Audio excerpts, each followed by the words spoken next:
All right, guys, what's going on? Welcome in. So in this one, I wanted to talk a little bit about the New York Jets running back room, right? How it stands right now, what does it look like in 2024? Because I think it's a super interesting storyline. Something to monitor for sure as we hit training camp in mid to late July here. So right now, we have 5 running backs. Breece Hall, Izzy Abanikanda, Braelon Allen, Isaiah Davis, Tarik Cohen. One thing we do know is that NFL teams don't dress 5 running backs per game. It just doesn't really happen, right? I think the good number to reference is 3. Typically, NFL teams will dress 3 running backs on Sundays. So it makes you ask the question, okay, well, if we're going by that number, and by the way, that number could look maybe a little different. I would say 4 potentially on how the Jets want to work this kickoff rule. If the Jets as a coaching staff feel as though one of those running backs maybe better fits on special teams with this new kickoff rule, where it really highlights playmaking ability with the football in that player's hands. It kind of turns it into a mini punt, right? Like if you could break through those walls, there's a pretty good chance of you taking it all the way. It's going to be really exciting. It's going to be really infuriating. This new kickoff rule, I can't stress it enough. It's going to be very, very important. But if the Jets view one of their running backs as maybe a kickoff return specialist, that could be, a situation where I see the Jets maybe dressing 4. But as far as just the traditional running back position is concerned, Breece Hall isn't going anywhere. We already know this. Braelon Allen isn't going anywhere. He was just drafted 2 months ago and was an absolutely fantastic back for the Wisconsin Badgers. Isaiah Davis was also just drafted in the 5th round. It would be one thing if, he's an undrafted free agent. Maybe he's bounced around with a couple different practice squads, but no, he just picked. Again, same boat as Braelon Allen, and they weren't really picked too far from each other, right? 2 day 3 picks here. And by the way, he was dominant at South Dakota State. There's been multiple reports that the Jets coaching staff loves Isaiah Davis. Braelon Allen has been killing it in voluntary OTs. And of course, voluntary OTAs here, no contact. Running back is a position that it can go either way, right? When the pads come on, you can look a lot better or you can look a lot worse. Just depends on the player, depends on the year. So we'll see how that plays out moving forward. But as of right now, it's a pretty good sign. Again, Breece is RB1. He's the workhorse. But you have 2 rookies that have either looked really, really good or the Jets coaching staff really, really likes. So awesome stuff there. Can't complain. Then you have Izzy Abanikanda, who was a 5th round pick last year. He was a 5th round pick last year, and he could very well be the odd man out, just based off of contract and how the Jets are viewing the running back position. Again, with Hall's position guaranteed, you're not going to be cutting a rookie. Right, so it's like this double-edged sword. Who does Joe Douglas get rid of if he doesn't dress 4 running backs? We also brought in Tarik Cohen, who's kind of tough to predict because we don't necessarily know how Tarik Cohen looks. We just haven't seen him play in a regular season game in such a long time. So I don't want to sit here and guarantee him a roster spot. And at the same time, I don't want to say, oh yeah, he's guaranteed to just be a practice squad player.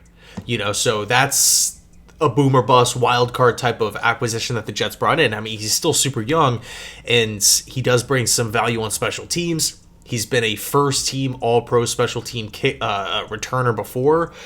I think the human joystick is his nickname from back in the day. So, an exciting player. And by the way, of course, this is a good problem to have. I would much rather be talking about who's going to be making the cut out of 5 good running backs as opposed to just having 1 or having 0, right? So with all that said, we're looking at the 5 backs. What realistically could happen? For me, Breece Hall's RB1. RB2 will be Braelon Allen. I think Isaiah Davis will be in-game situations like the 4th and goals, the 4th and inches, the 3rd and inches, tough, cold weather, rainy.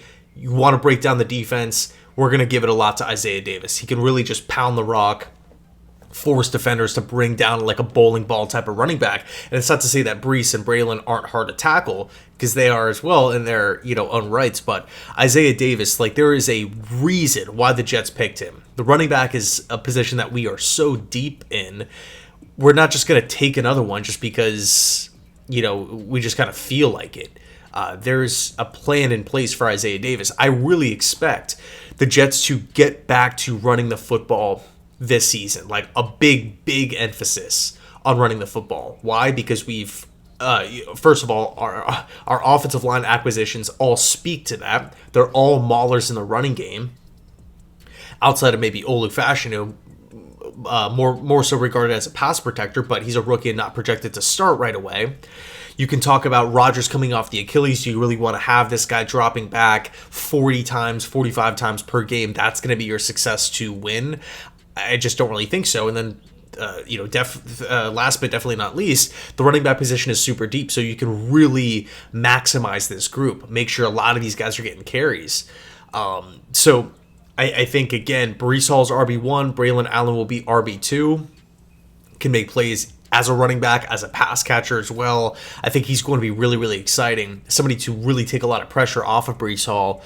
I think, again, Isaiah Davis, he's going to be that late season kind of relief pitcher, grind a game down, right? We're up by 10 points, we're up by 7 points, 14 points. Just hand the ball off to Isaiah Davis.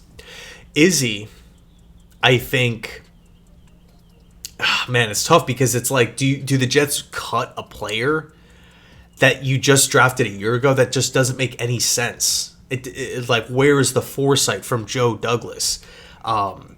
In that regard. So it makes me think that the Jets want to keep him. I would say he probably is a practice squad player.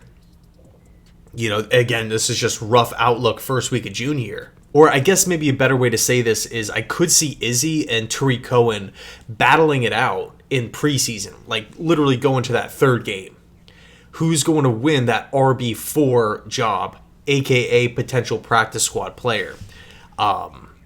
Would the Jets keep two running backs on the practice squad? Again, we're a position that's this is a position that's really deep, so I'm not too sure. But I feel like 100% think that they will keep at least one running back out of the two on the practice squad. And as much as I hate to say it, because I like Izzy, I mean, the production at Pitt was crazy. He has so much burst and acceleration. He could very well be the special teams impact player. Supposedly there's been questions about, how the coaching staff feels about him. There's questions like so far in like these voluntary OTAs about him slipping down the depth chart, which sucks. I don't want to hear that. I like Izzy a lot, and I really like the acquisition when we first made it. It kind of reminded me a little bit of when the Jets picked Joe McKnight all those years ago in the Rex Ryan era. Just a fast, explosive type of like tough running back who was crazy productive in college and who can help out in special teams. Joe McKnight was not the leader of the New York Jets, but he really did a lot of good things. He was one of my favorite players for the Jets back in the day. But I'll say this. I don't like saying this, but it's true. We have to talk about it. We've seen Joe Douglas randomly move on from a young running back before that he drafted in round 4 in Michael Carter. He was just released in the middle of the season in favor of Dalvin Cook. So I don't want to put it past him if news, comes out in August saying that the New York Jets are releasing Izzy Abanikanda. I'm not going to be super surprised. I will be disappointed. But again, just looking at the roster, you're not cutting Breece. You're not moving off from him. You're not going to be cutting two of your rookies. So it really comes down to Tarik or Izzy for that last spot. So anyway, let me know your thoughts down below in the comment section. How big of a deal do you think this is right now? I think it's super, super fascinating. And man, this whole kickoff rule, it's something that I'm definitely going to be monitoring. Anyway, thanks so much for watching. I appreciate it. And as always, go Jets.